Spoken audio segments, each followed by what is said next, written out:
In Cleveland, they have an innovative data resource that allows community leaders to take scarce resources and focus them on the neighborhoods that have the best chance for success.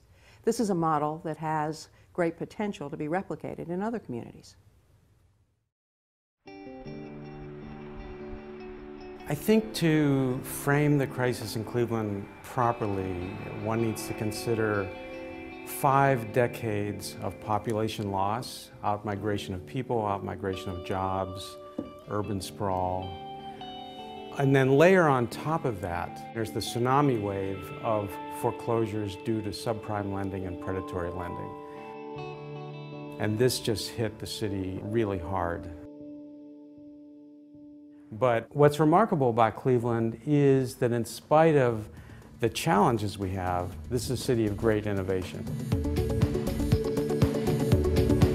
I can't think of a single great innovation or program that we're implementing that does not somehow benefit directly from this Case Western Reserve data system, which we call NEO Can Do.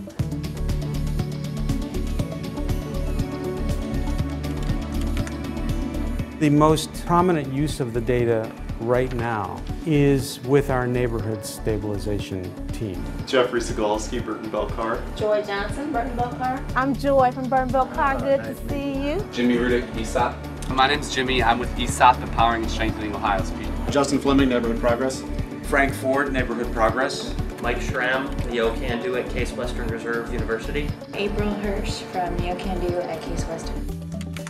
Neo Can Do is working at several levels to address the foreclosure crisis.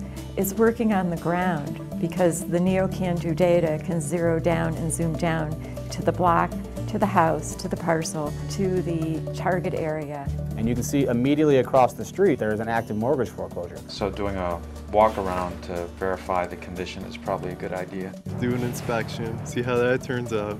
It looks like it's in pretty good shape. Neo Can Do has also risen above the parcel to look at the trends, the dynamics, pointing to policy issues and a bigger picture type of question as to how we can prevent such crises in the future. So it's a partnership between those on the ground and with us who may have the 10,000-foot expertise. You roll that all together and then you really have the ability to make some change. So I wanted to start by looking in the Lower Kinsman neighborhood. And on your map, it's Lower Kinsman number 2. So in the neighborhood stabilization team meetings, the Neo Can Do data are presented both on a map and through the interactive NST web database. We see here at 2887 denoted in a dark black filling as an asset. And we'll see right across the street there is an active mortgage foreclosure. So that's a destabilizing factor we want to pay most attention to because it's direct proximity to a neighborhood asset. You want to deal with what's bad near what's good because resources are finite. We cannot intervene in every single foreclosure. But if we do something strategic, asset-based, we can start to make a difference. Foreclosure was filed on June 9th, 2010. I'll go to the docket and find out where this is in the process. Yeah, it looks okay. It looks good in there. Yeah. So hopefully we can keep it that way. We'll see. Yeah. So you guys noted that the property is still in pretty good condition, but it's vacant. And what would be the worst case situation if we have a structure that's well maintained and goes vacant and becomes one of these blighted and vacant properties, and this is exacerbated by the fact that it's immediately adjacent to one of our assets. It's in a model block. It's been a model block for years. There's been tons of investment in this neighborhood. So this is one we really need to get on top of. What's great about being at the NST meetings is we get to see the data in action and know what else we need to do with the data. To actually see it in action helps us get a new perspective. Everyone pretty much agrees that to address community problems, you need deep knowledge of the community. So we wanted to have a method of getting data into the hands of people who could use the data directly.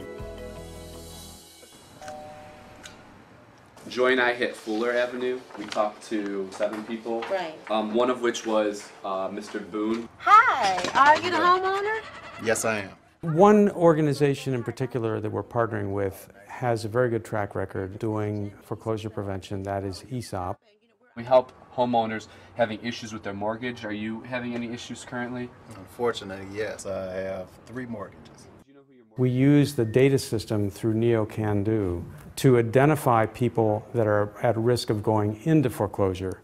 He was interested in scheduling an appointment. He said he had 3 mortgages. Yeah, I think it was becoming a burden for him, so. I can imagine. Yeah, he was relieved to hear about a potential solution. Hey, good to see you. Everybody in the nation is aware of the foreclosure crisis. Government agencies are taking it very seriously and trying to reshape themselves to avoid it. But we were starting to see this evidence many years earlier, and I think it's because we had the capacity to look at it through NeoCanDo. We're working together more than we've ever worked before that I can think of in the city of Cleveland, and that will have benefit even after this issue is resolved. I can't see moving anyplace else. Right. Not at this time. Well, we're glad you stayed. Things are changing in the neighborhood, and we still got work to do. They're continuing to get better. Yes. Absolutely.